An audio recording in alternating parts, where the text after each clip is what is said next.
of evidence. I think that's a felony. Absolutely. And that's one of the things that I found that was very interesting is that their justification for the destruction of the video from the substation was the fact that it's on an automatic delete. So after a certain period of time, I think 30 days or 3 months, the video automatically reloops, and so you end up losing everything that was there. So at bare minimum, they failed to preserve the evidence that could be exculpatory in my case. Now, when you're talking about the handheld video, that had to be physically deleted by the officer. And that's one of the reasons why I believe that they're not releasing the information of that deputy, because they know that that evidence has since been destroyed as well. They don't want you to subpoena him and force him to admit on the court record that he committed felony destruction of property. Come on, Judge Hill, you know what to do. You know what the law is.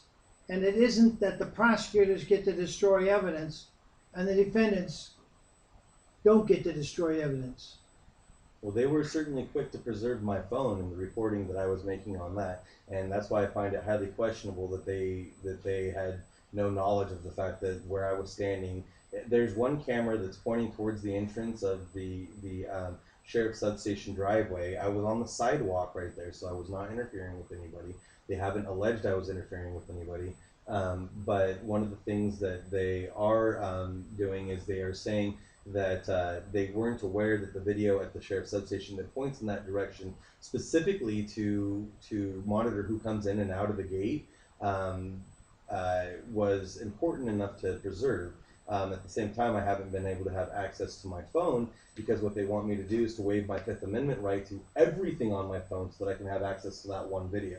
That one video is the only thing that's relevant to my particular case, and they're saying that I have to give them all my text messages, every picture, email, everything if I want that one video. Yeah. Can we run that one more time? I have to set this camera up to do it. So if you want to No. do that, then let's. I guess we don't need to. I thought that was interesting because I saw no violence except what the police were doing.